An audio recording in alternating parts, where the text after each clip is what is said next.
Hello everyone, decided to make a new video here about a new site that I was told about. It's called chessitout.com and it looks like this it wants you to log in with your lichess account. So my main playing lichess account, it's of course Midnight Fox, as I'm sure you know, and you log in. So it's this site shares it out. It's being connected to lichess basically. And what this site is doing is that it has a lot of games here, and you can either play if you have a friend, you can play against a friend, or you can quick game. Then you will get paired with whoever is also searching. But I'm not going to do that. I'm going to play against the computer here to show you what it looks like. So I'm going to go here to custom game. And I just played a game here. And I'm just going to go exit here. So I'm going to go custom game. So it looks like this. So if you have a friend, he also need to have a lichess account and also connect this account to lichess, which is very easy. Then what you do is that you copy this link and send it to him, and when both are here, it started. And you can copy the link also here. And here is the more important part. You have a certain number of time to evaluate the position, and you have a time for the whole game and also increment here. So standard, it's like 1 minute to evaluate the position, and then this is 4 minutes, I think, and then 3 seconds per move. This is the standard time here if you don't change anything. And but I'm just gonna get more time here. So let's get a little bit more here, and also like a lot of time to play the game, because I will show you this by playing against a computer. So you press here then to play AI, and I will play against Stockfish. So this is a game between Adams and Filippov. So I'm just gonna write that down so I know it. Adams against Filippov. Hold on, I'm just gonna write it here.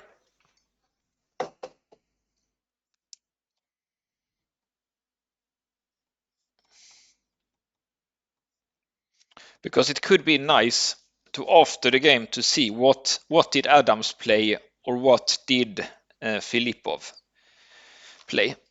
I didn't catch the year, but it also says the year afterwards here. So here we have a position. It's I don't know if this is picked like by a computer, or it's kind of some kind of random or some AI, or maybe it's a human that's picked interesting position, because it has been very interesting positions here. So this also looks quite exciting, but it's not so tactical. Many of the positions have been extremely complicated and tactical, so it has been very hard to know like who is better. And the idea of this website, it is that sometimes in an analyze, after you play the game and do some analyzing, and sometimes you don't agree with the evaluation. Some say, I think maybe black is better, and maybe someone else think white is better. What happens sometimes then, especially among kids, it is that they say, okay, but let's play it out let's chess it out like a blitz game, and that is what I will do here also. So I will either prefer white or I will prefer black. And then this pressure, it's a sign that I have chosen, and he only gets half the time. Stockfish only gets half the time to choose side. So let's then look here a bit at the position. It looks like it will definitely become an interesting game here, because black has castled queenside, and white has castle king side. So it means that white should attack on the queen side and black should attack on the king side.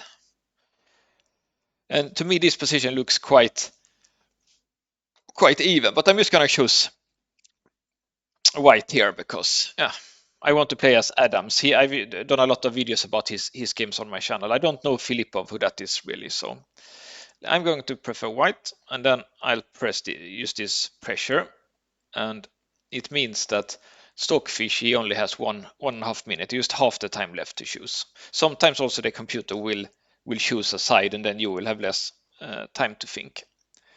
So it will be black's move here. So I expect black to do g5. But it looks like he agreed. So both, that's a little bit. I will probably send an email to the developer. Like if you play the computer, then I think the computer should always disagree with you, basically. So you get to play the position. But he also thought that white was better. So then what happens, like we see here, is that some more moves gets played, and we have to think again, like who is better now. So first, it kind of looked like if you compare it to the previous position that white made some progress. He managed to exchange the c pawn for the b pawn, and that would open the position against black's king, basically. So just from a resonating point of view, it looked like white made a lot of progress.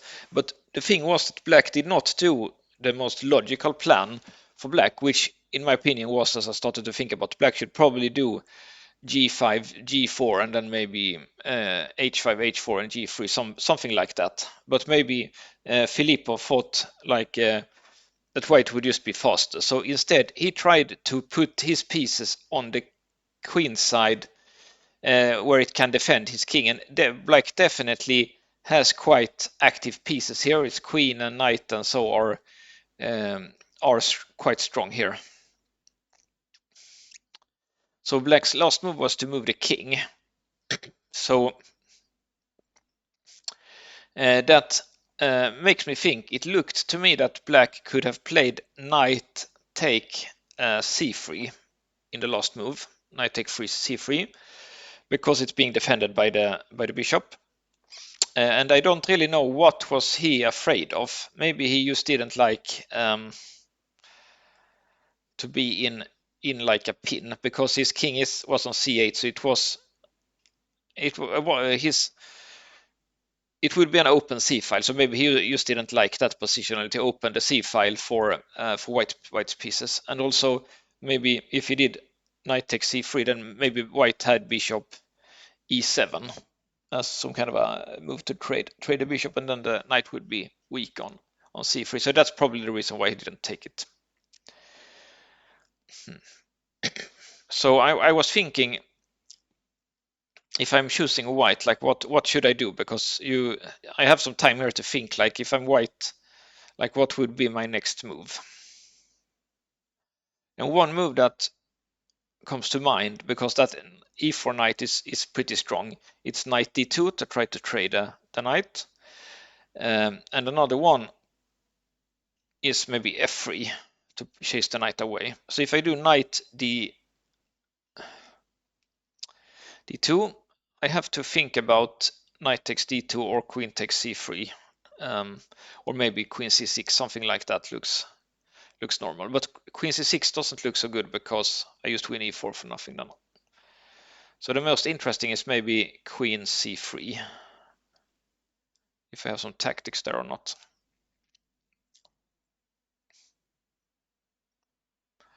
And I don't really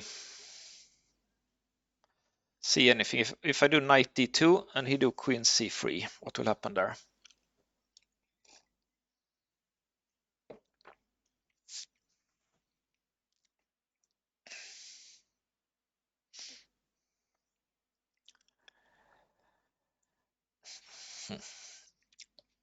What else could be a good move? Maybe rook, I don't know, rook e3 maybe, or maybe f3 also. So you can see here that, like, if I don't do anything, white is selected, like so. So the computer is also thinking, but this is not a good stockfish. It's, I don't know if maybe I could send some yeah, some feedback to the developer, maybe that you should be able to choose the strength for stockfish. But now it will play at stockfish level 6 on leashes, and I've been googling that and see like what's the strength of that, and as I understand it, it will play as a 1900 player.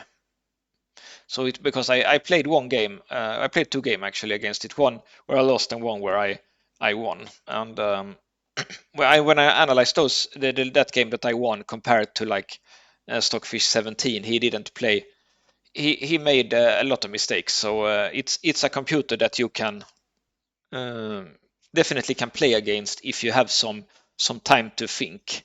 Maybe in a blitz game it will be too hard for you to play a computer, but as I so now we can see he has chosen here.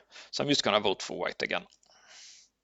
And Stockfish prefers black, you disagree. So let's chess it out. So now I have, as because I put in the time here, so I have a lot of time to think and play here.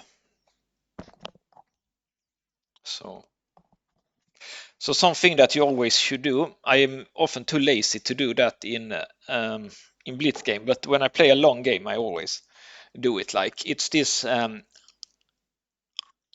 this method that was taught by Kotov in his book Think Like a Grandmaster. And basically, before you make a move, like you can think like positionally about the position, but before you start doing tactics, like you should always like take all your candidate moves and maybe and start like thinking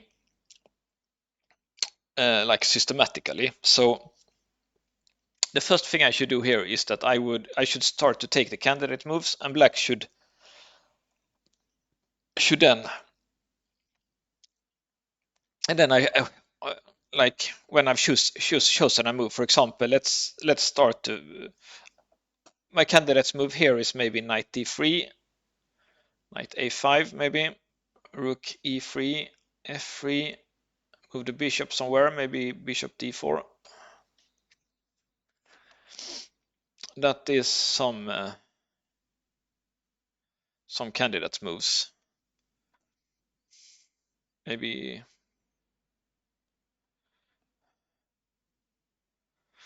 and maybe just a passive move like h3 or something could also make some sense. Maybe bishop d2 to defend this pawn also. And then what you should do then is that you should start analyzing. For example, if I may start analyzing knight d2, then I will start to consider all black's move. So he can take, knight takes here, and he can move the queen. So he can move the queen by taking the pawn, can move back here.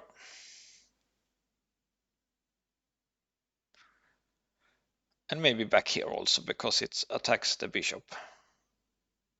So if I go knight d2, he can take the knight, take here, move back, and move here. That's probably the moves that makes most sense. But before we analyze this one, I just want to tell you another story here that I thought about when I saw this homepage and webpage. And it was when I was an active tournament player 20 years ago. I read Dvoretsky's book, and Dvoretsky he's an old it's an old Russian trainer. He's dead now, but he wrote a lot of chess books together with Otto Yusupov, and Yusupov was one of the top players during the 80s and 90s, basically. And Yusupov, I think he might have been maybe the rate probably when he was his best. He was probably rated third highest rated player in the world after Kasparov and Karpov. And Dvoretsky, he was a good IM because he quit his active tournament playing to become like a chess trainer for the Soviet Union in Leningrad. So they were from Leningrad, and I think, and he was basically he gave up his active tournament playing to just focus on becoming a trainer, and he made his money from being a chess trainer basically, because as you probably know about Soviet Union, they had a lot of support for chess. And in one Dvoretsky book, he tells a story about his favorite training method that he thought was very funny, both for him and for his students. And often, because he was not a grandmaster, Dvoretsky, and all his students, they were people either strong grandmasters like Yusupov, and also when either and or like up and coming talented juniors that would become chess grandmasters basically. And Dvoretsky's favorite training method that also was very loved by the student, it was a version of this chess it out. So basically, Dvoretsky, this was before chess computers were good. So Dvoretsky had analyzed a position, for example, let's say he analyzed this position right here that we are playing now, and he was like a very like serious analyzing chess player. So he could like analyze for hours, and if he would analyze this position for an hour, and he thought like what's the best plan and like that, then he could play a long game like maybe we have now against one of his students, like for example against Yusupov, and Yusupov would be like the better chess player, but because he had the advantage of analyzing the position and the structures, like he would play, it would become an even game basically. So it would be an interesting game that would be resembling an actually chess game, because as you probably have heard in everything, like it's you want to have your chess training resembling actual positions where you play. So you want your chess training, when you do tactics, for example, you don't just want to I know it's very popular here on the internet just to do like think a couple of seconds and then you choose something and either you're right or wrong. But the way to actually practice tactics, it's to think for a really long time and just try like to think as much as you can, as long as you can, and really like use this method that I told you before here about candidate moves. Like you want to do all the candidate moves so you don't miss something simple, and you want to try to calculate as far as you can basically, because that's what you would do in a real game. So I'm very happy about this web page. I think that this will be a lot of fun to play here. And of course, if you have a friend, it would be even better to play it out against a friend. But I have some chess playing friend, for example, him Katask, who told me about this web page. But it also needs to be someone. I'm an FM level player, so I would kind of need to play like a candidate master, FN or IM. So around that, like Kataski, like he's a grandmaster, I can't play against him. Of course, he would destroy me in this. So yeah, so let's start focusing here on the game. And one more tip here is that you could use a real chessboard next to your computer, and you could put up the position, because I have been playing a lot more online than I have playing real chess, and I actually feel like I just see like more tactics and stuff when I play like online. So it's a bit unusual for me, because I'm not an active tournament player anymore, to play to play with real pieces. So it definitely like something that you should do. Otherwise, you will become like me and think it's like being worse at calculating, because you're just not used to chess pieces that much, basically. So And if you want to meet me, I've actually signed up for a tournament. This Grenke Open, the largest chess tournament in the world. It's called Grenke Open. It's in Karlsruhe in Germany in the spring, in the Easter, and it's like 5 days. And I just wanted to play it because they will have a special event there that I will play, which is called the freestyle chess, which is same as Chess 960, just a new name. And they have found like a rich sponsor for that. So all the best players in the world will play. For example, Magnus, and Magnus doesn't play a lot of open tournaments. So if you, I would try. That's why I wanted to go to play. So maybe I could get a chance to play against Magnus in the first round if I'm lucky.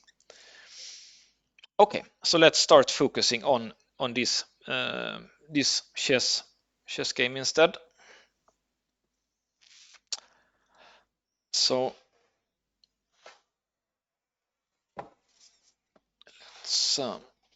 let's try to be a little bit serious here and go over all the candidate moves. So I was considering knight e2 first, and if I do knight e2, the critical move looks to be queen c3. If that works, then knight c2 is not good. And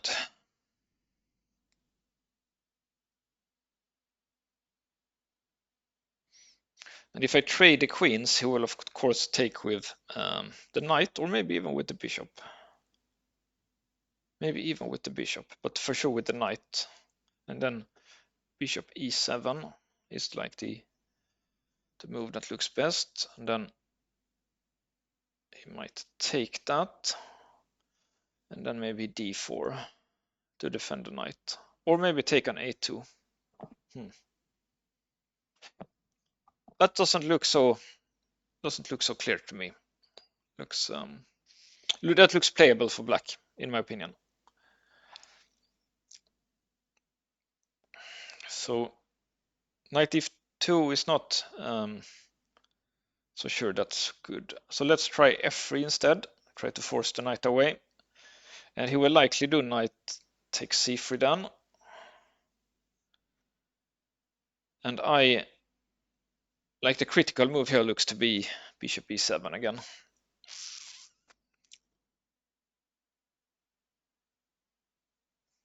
And he needs to take that one. And I should probably take back with the rook. Could also take on c3, but no, I can't do that. Then he will trade on c3 and bishop b4 winning exchange. So we'll take back on e7. And then d4. That doesn't really work. That d pawn will get dangerous there. So let's analyze next move here.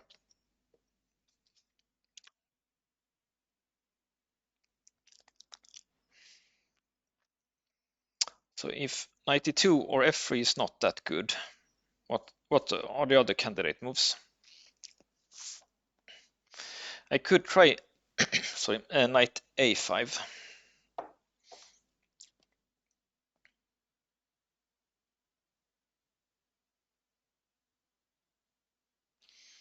Then he will need to move his queen.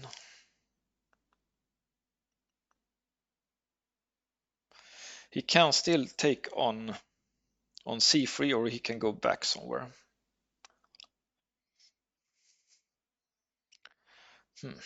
That's not so clear. What about bishop b4, defending that pawn?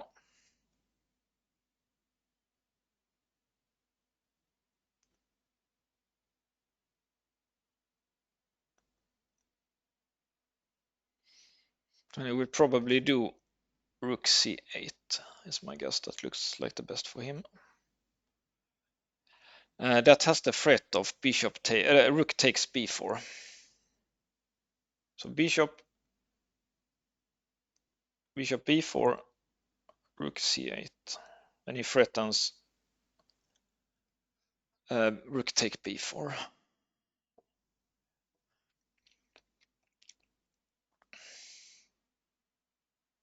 Yeah, because knight bishop b4, it actually threatens bishop a5 also, and pinning. So let's see here, bishop b4, rook c8.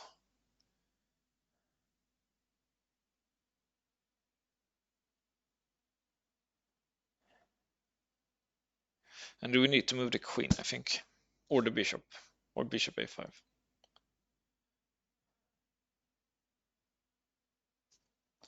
Yeah, there is no real good place to move there that I can see. So I'm looking at, maybe I should use the arrows also. I'm looking at this and this right now.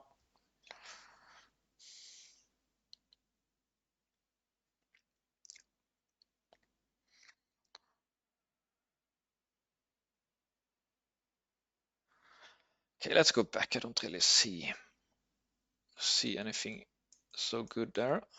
Let's go back.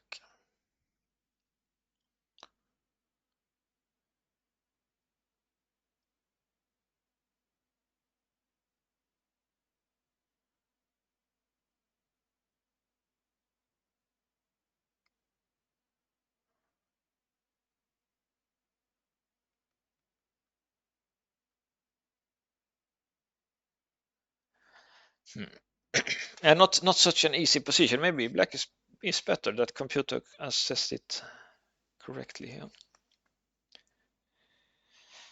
here. What about rook e3? Then bishop g5. That doesn't work either. I was thinking cover here, but then he will win the exchange, so that doesn't work either.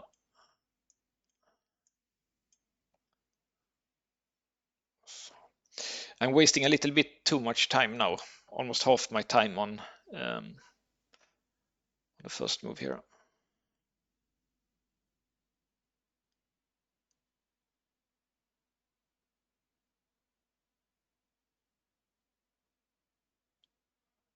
Yeah, I'm going to go bishop b4. That looks like the best of those moves that I analyzed.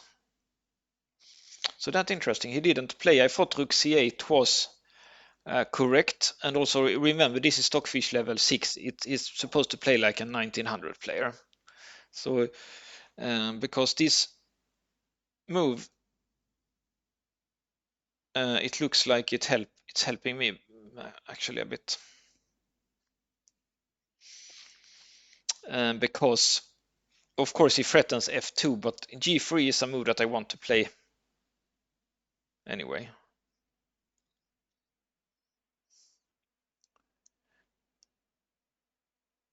I see now that when I do g3 and he do bishop g5, if I play like this, here,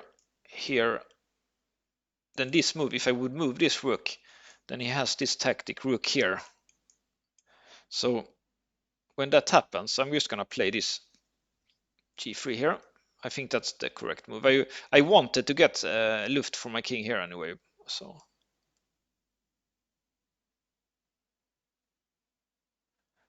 So basically, when he goes here, if he would go here, he would threaten my rook. I couldn't move it because it would lose this piece.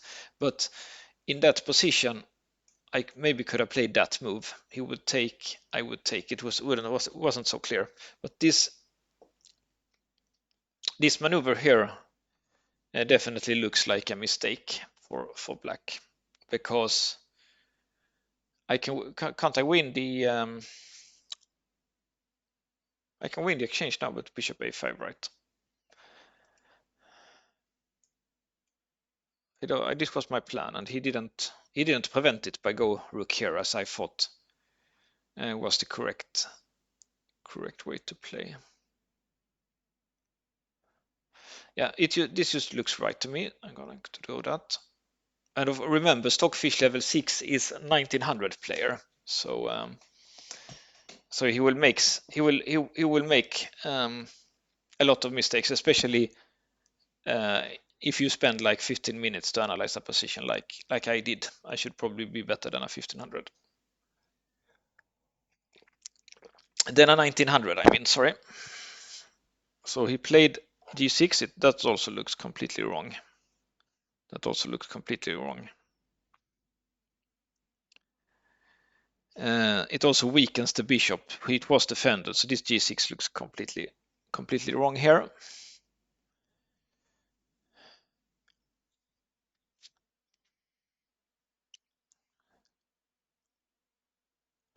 That also makes it so that it's no hurry for me to take on b6. If I take on b6, then c3 will get weak again. So I actually have time to do something else.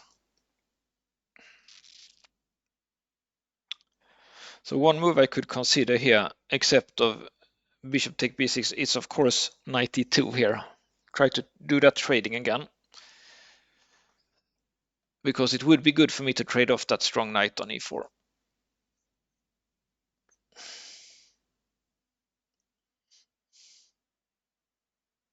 If he moves his queen, I will take on b6 and d2 and e4. That looks great. And if he takes on d2 and I take with the queen,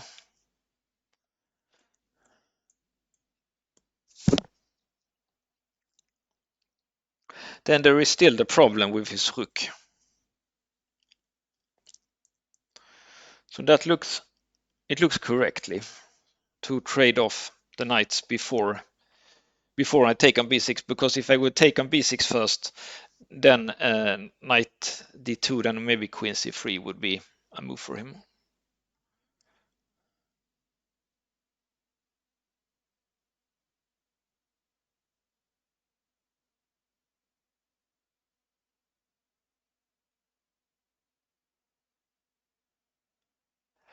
So I'm going to play that. I think that makes a lot of sense to play that move.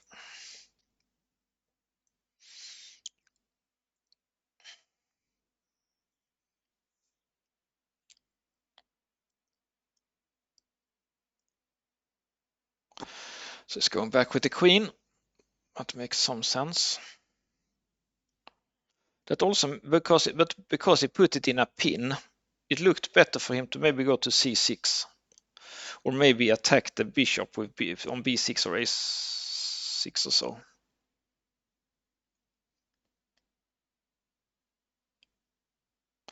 Because I can definitely take on e4 first and keep the strong bishop pinning his stuff. So I'm going to do that. There is like I shouldn't take on b6 before I have to. So I'm going to take on e4. He will probably take that one back, I guess.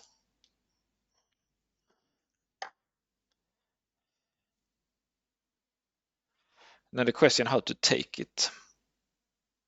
I don't have to worry about tactics, because if he moves his rook on b6, I take the queen with check.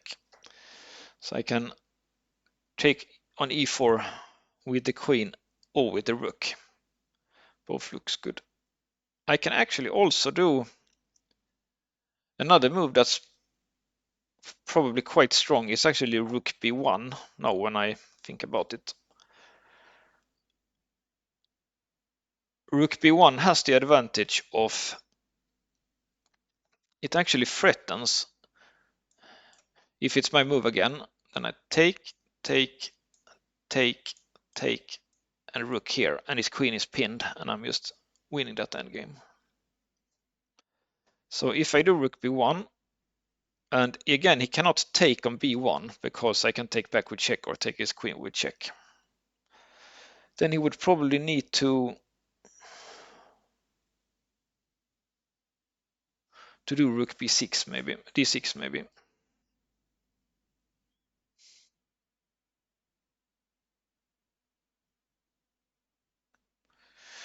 Another move that's actually good now when I look at it a little bit closer, so let's remove the arrows. It was possible now. It's actually the move c4. It's threatening c5 winning, and it's not so easy for him to get out of that pin. I think the only move for him on c4 is to play queen c5.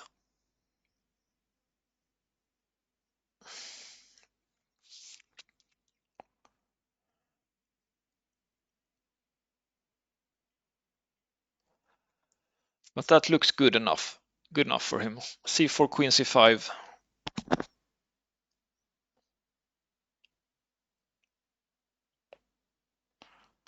And I can't see anything better than maybe to take on b6. A problem with c4 is also that it allows black's bishop to get active on d4. It allows the black bishop to go to d4, so that doesn't really look correct right now.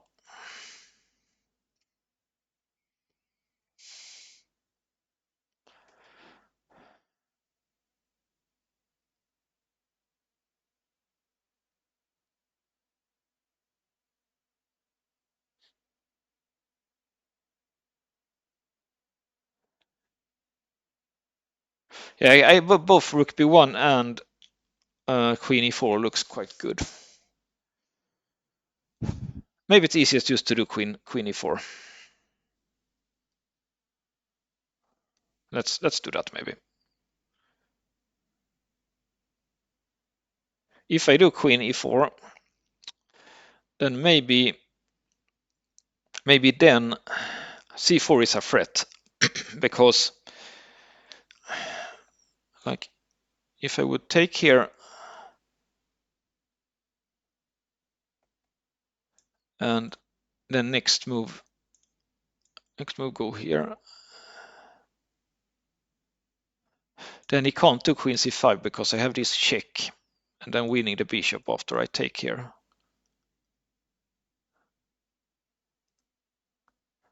Okay, so let's take an e4 then.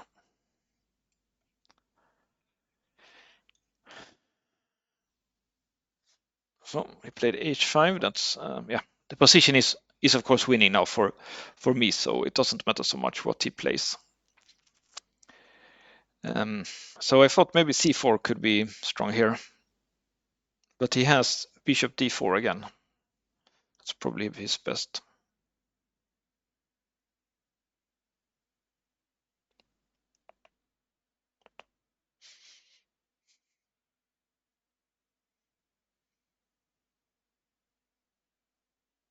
Yeah, h5 doesn't do much because his play with a4, h4 and stuff like that is quite slow.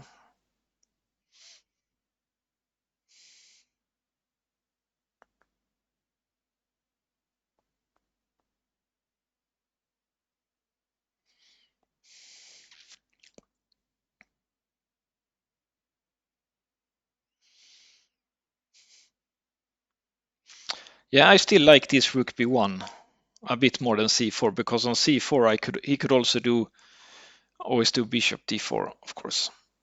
But maybe not. Then I do c5, it takes with the bishop.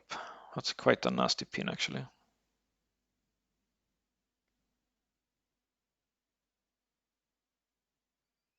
Yeah, that also looks good for me actually.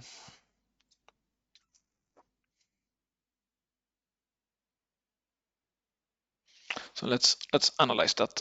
c4, bishop here, c5, take. If I have some tactics there.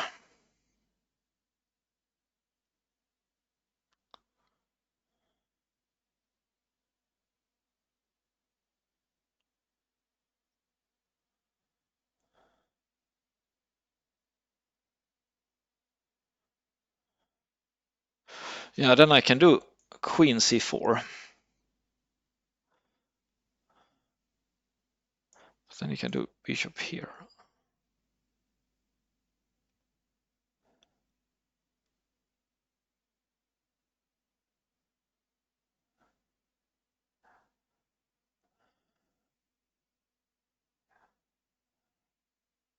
Okay, let's do that. It just gives an endgame, I think, but it's still fine for me because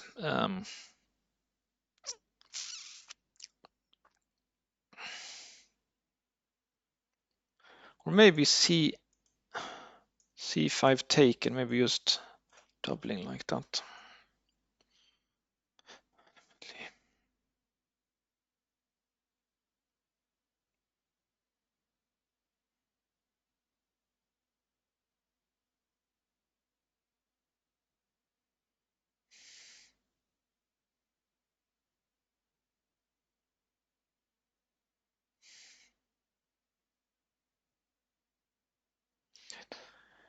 Yeah, it definitely feels right to play c5 here, I think. Just opening lines. There is also when he takes to play rook c4. It's probably even better.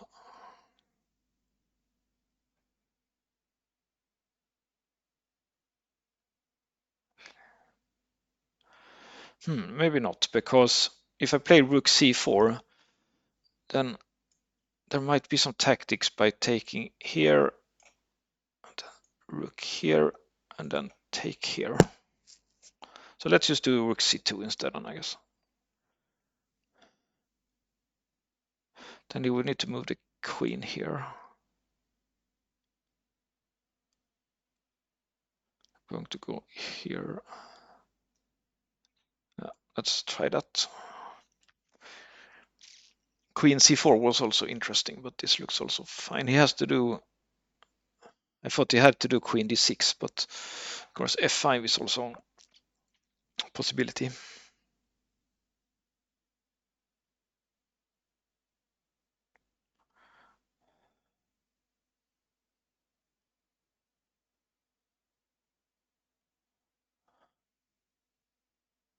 Yeah, it was good that I didn't play rook c4. If I played rook c4 and then f5, then like if I moved the queen, so the rook was not protected, and maybe bishop f2, but now position is quite safe here. So let's look at the candidate moves again. I can go do bishop take b6, or I can do queen e5, maybe c4, and maybe a4 and e3.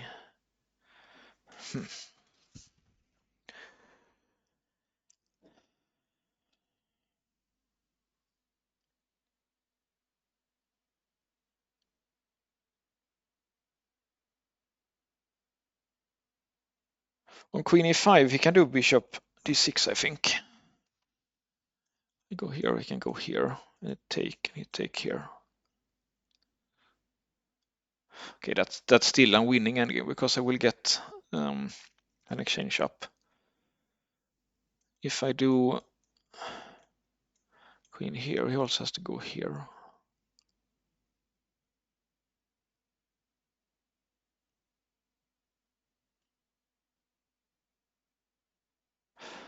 So, okay, so I would like to do a move. So I have something strong when he do queen here, which I think is his next move.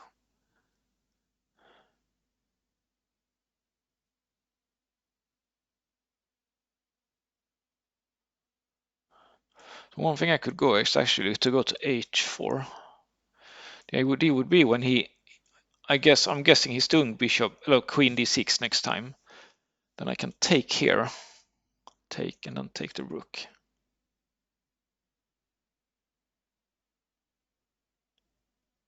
It's kind of smart, actually. So if I do that one, that looks quite smart.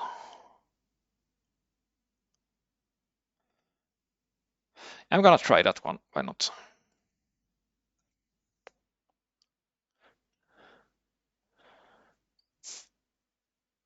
Okay, so that's also quite smart by him. Obviously, the idea is I want to like go here. Then maybe he takes here, but then I can actually take with the king. Because I couldn't take with the rook because he takes here. Let's look at that again. Rook here, take with the king. And that's just winning for me. So what he can do is that he can move his queen now.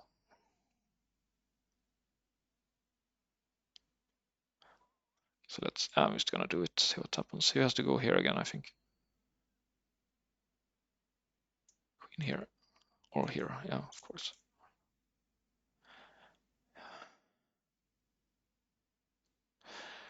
Yeah, now it's time to take here. I can't wait any longer, so I have to take here now. So these moves that I did here with my rooks, they just didn't do anything. They didn't do anything, they were not good. Because now he can take with the pawn, and this one is just excellently protected. That sucked a bit. That was not correctly played. Position is still good, but it's like I have definitely played this one badly. It's not even so easy for me to get the endgame that I might want. And again, I have to think about these things. Take.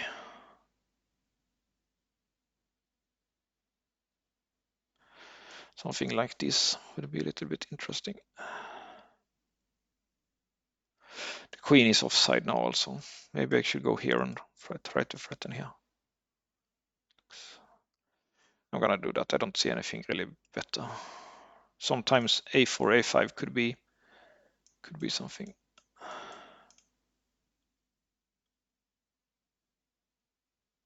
Okay, that didn't look right actually. Don't really see the point. Okay, if I take,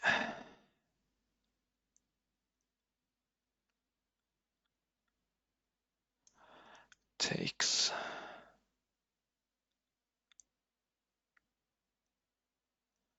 take with the king, I can start checking here. That's almost a perpetual. Or then he checks here and takes here. So yeah, I can't take it.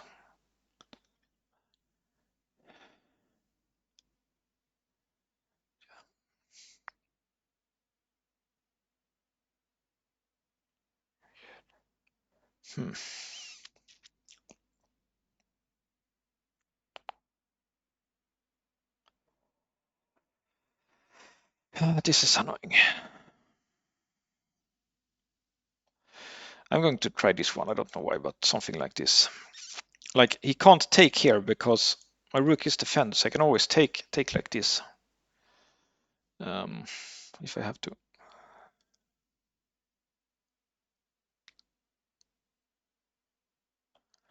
Still, a5 is not so much. You can just take it.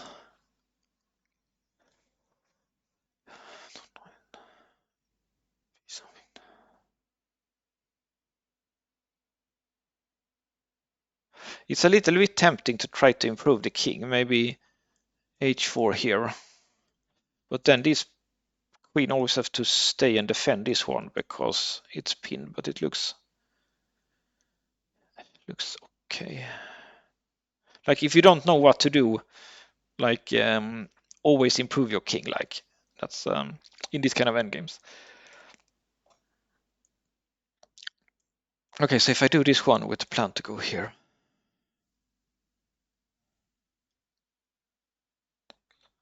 So if he takes, take, check. That's almost a draw.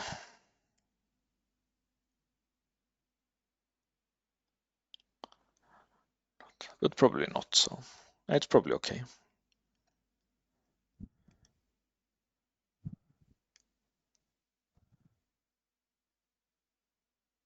Okay, so he wants to take this pawn now.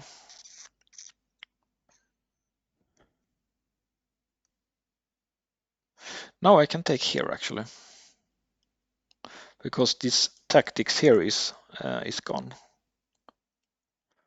So I think I'm going to do that.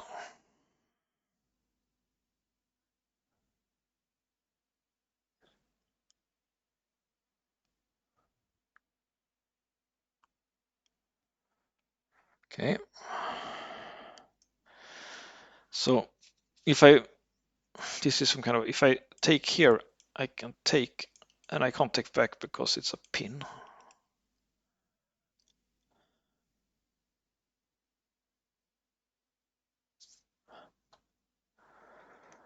I could check and take here, try that endgame. That should be winning for me. So I'm probably going to do it. I'm starting to get a little bit low on time also.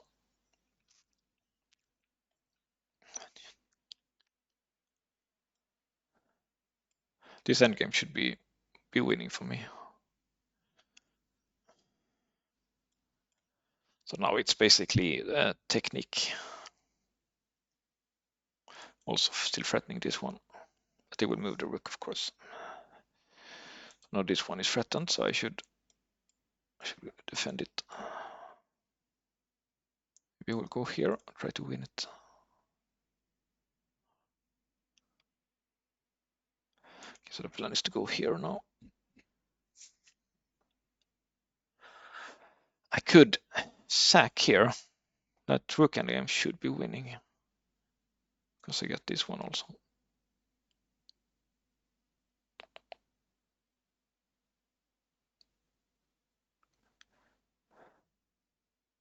That looks like a practical way to play.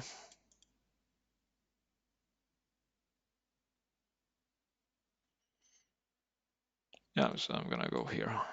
When he goes here, I will sack. That should be winning because his king is quite far off.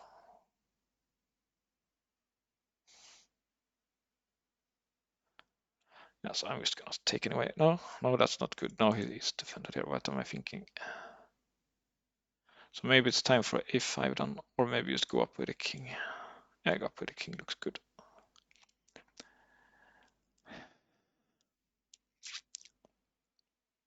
And now he threatens here, so I could play something like this. Maybe it's just, yeah, it's not needed to sack. I have a good position anyway. Just get up, win without the sack. So I can go here and win here, but this pawn should be winning.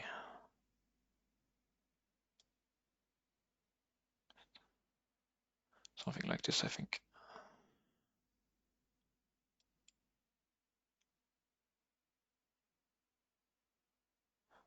So you can take and take, but the pawn is still good. So he wants to go here, and I can't go. If he goes here, I go here. He has this check.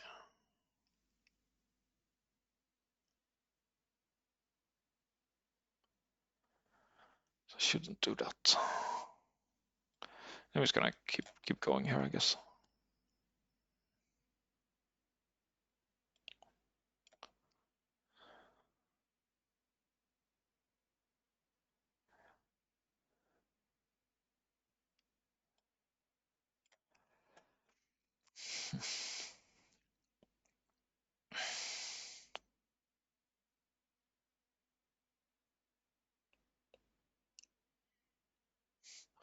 So if I go here, try to go here, he will go here with the bishop.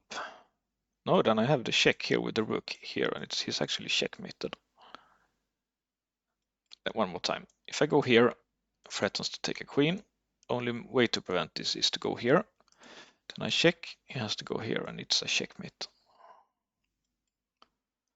So if I go, yeah, so it looks correct to go here.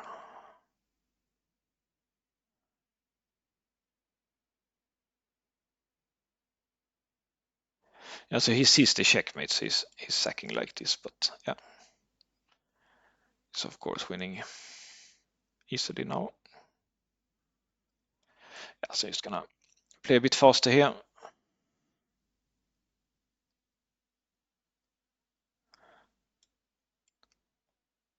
Don't think he's resigning, so just gonna play it out. So I'm gonna, like when I used to play this out, I'm just gonna do a little bit recap here. So chess it out, it's a new chess site, and you have to be connected to lichess. It's being like integrated with lichess, and it gives you a position from a game, and what then you play it out either against a friend or against the computer, like I have done here.